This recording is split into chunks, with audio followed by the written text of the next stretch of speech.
Last week, sa pasyal tayo. We went for a food tour sa Negros, kung saan nagpunta tayo sa Bacolod para alamin kung papaano nga ba niluluto ang piyaya and other Negrense foods. This week naman, kaabang-abang ang ating episode dahil we will travel international again. Kaya tune in lang kayo dito sa Pasyal Tayo.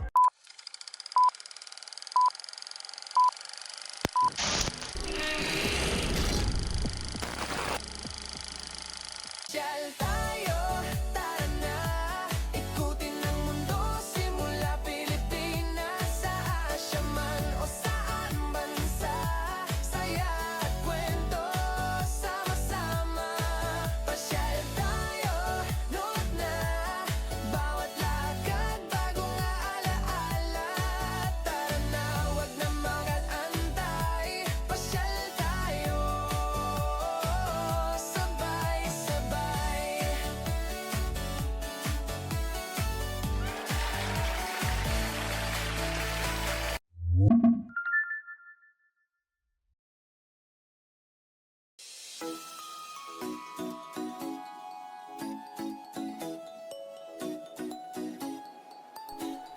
We are back for another travel. This time, we will be going international again. This flight was taken last year, that's why we took Jetstar Asia. Unfortunately, Jetstar Asia is not operating anymore, though other Jetstar branches is still operational.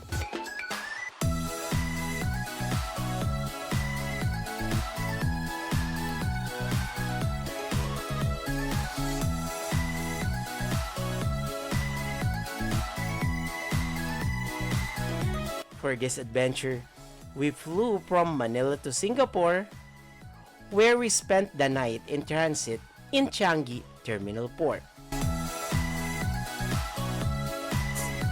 Oh, nandyan pala kayo. So guys, welcome sa Pasyal Tayo. Today, we will be going to Medan, Indonesia. But currently, we are here in Changi International Airport sa Singapore. Dahil going to Medan, we need to do a connecting flight from Manila. If you're going on a layover, Singapore is the place to be. Dahil napakaganda ng terminal dito, marami kang mapapagpahingahan kahit hindi ka na kumuha ng transit hotel. And at the same time, marami pang atraksyon kayong makikita para hindi kayo maboard while waiting. So we have just arrived at gate G9 here at Changi International Airport, Terminal 4, and we are just waiting for the boarding call for our flight going to Medan, Indonesia.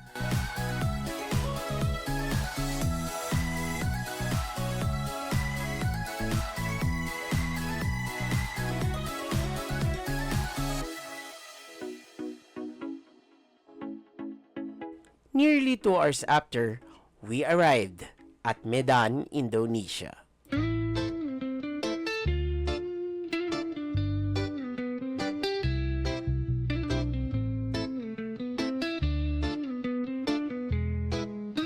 So welcome to Kuala Namu International Airport and welcome to Medan, Indonesia. This was our flight from Singapore to Medan, but we're still not finished because we will just pass the immigration and then we will be on our way to the city central. Guys, travel tip muna. Before going to the immigration, make sure to check if you need to fill up online immigration and customs forms. Dahil pag hindi, you will be asked to fill up first before queuing again. After a few minutes, we are out to the arrival area.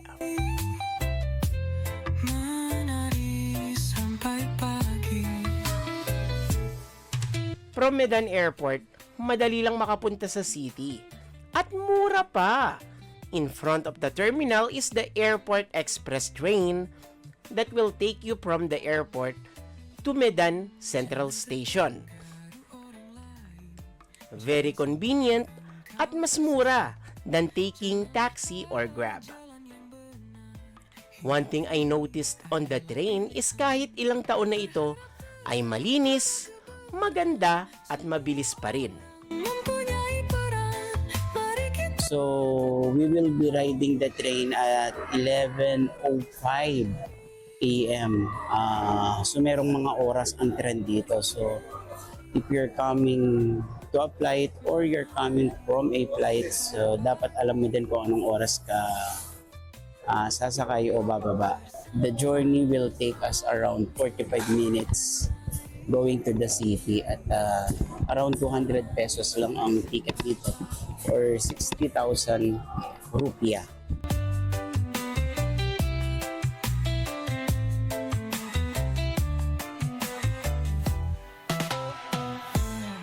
A few minutes after, we were called to board the train. So, welcome to the Medan train. So, ito yung airport rail link ng Kuala Namu International Airport to Medan train station. So, ito yung papuntang Medan City Center. Ayan. So, ang ganda. Ang laki ng tren. Sabi nila, fast train din daw ito. But let's see kung ano nga ba ang service nitong train going to Medan. On time umalis ang tren and we have a glimpse of what the outskirts of Medan looks like. Ang ganda ng view along the way. Mga puno, palayan, mga kabahayan ang ating natatanaw sa bintana. Truly relaxing talaga ang train journey. Nakakaantok nga din dahil malamig at mabango ang mga bagon ng tren. May ilang mga istasyon din tayong dinaanan at maya-maya ay nakita na din natin ang Medan Central kung saan tayo bababa.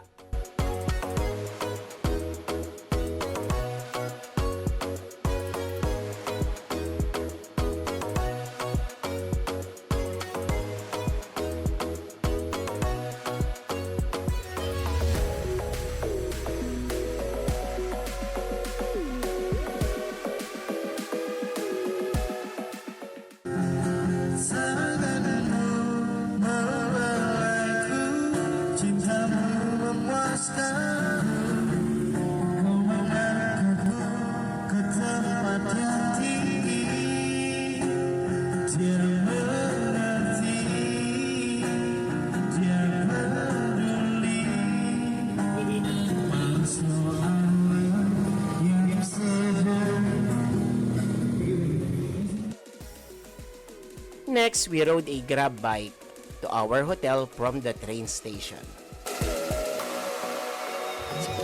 And in no time, we reached our home for the next 2 days in this travel.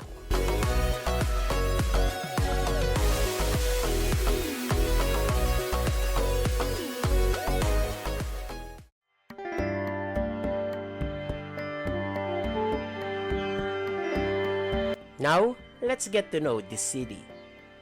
Medan is the capital and largest city of North Sumatra province of Indonesia. It was founded in July 1, 1590 by Guru Patimpus Sembiring Pelawi as Kampung Medan. Originally, it was just a small village, and it transformed into a bustling multicultural trading hub during the 19th century Dutch colonial tobacco boom called Het Land Dollar or Land of Money. The rapid growth of this city in 1886 was due to its plantations of tobacco, rubber, and tea. Today, on the modern times, Medan is known as a diverse, bustling economic hub and Indonesia's third largest city with settlers from various demographics, which includes Malay people, Batok people, the Chinese, Japanese, and Indians. Did you know that this place was also called as the Gotham City due to its previous reputation of high criminal activities across Indonesia? Dahil linggo tayo dumating, kahit saan man ako magpunta, always tayong nagpupunta sa simbahan at nagsisimba. This is the Immaculate Conception of Mary Cathedral in Medan. Constructed in 1879, but due to the increasing Catholic population in Medan, a new church was constructed in 1905, which was carried out by the Jesuit priest who work in the field. This current church was expanded into its current form you see today on January 30, 1928, following a design by a Dutch architect, Han Groenewegen.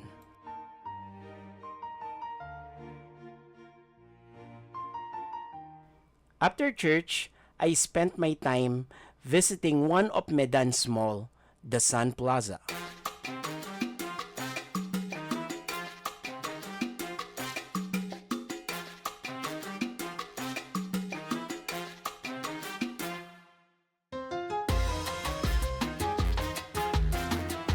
Guys, let's start our day on an early lunch.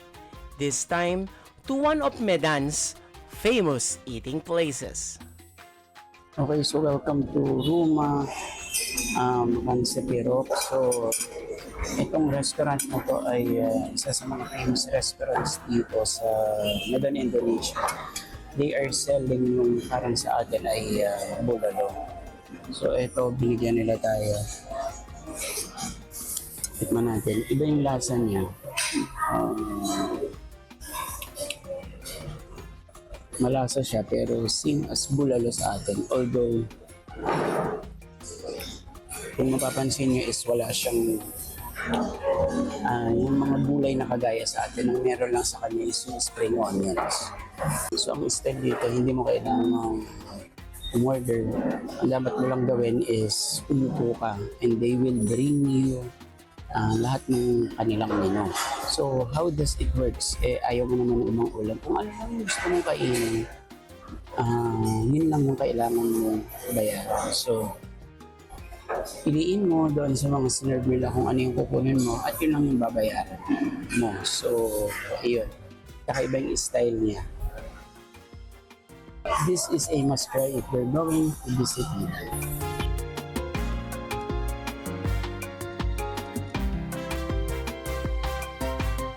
Now we have energy, let's continue our travel.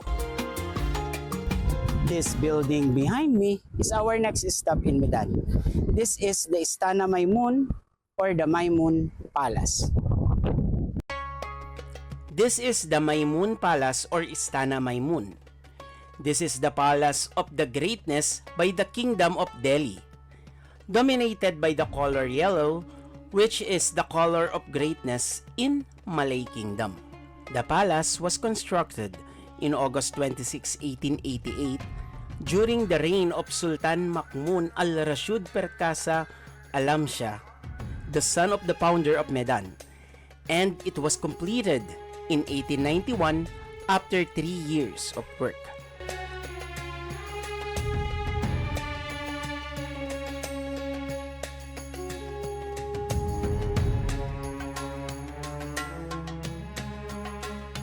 Since 1946, the palace is still inhabited by the heirs of the Delhi Sultanate, and in times, performances and other activities are held in the vicinity, including the twice a year family gathering of the Sultan of Delhi.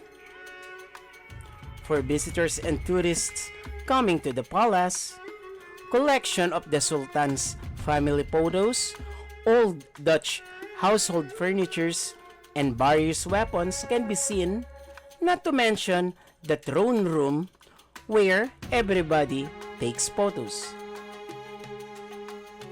This cultural landmark spans 2,772 square meters and features 30 rooms across 2 levels, and about 80% of the furnishings are original, supported by ongoing conservation efforts since it was designated as a cultural heritage in 2010 under Indonesian law.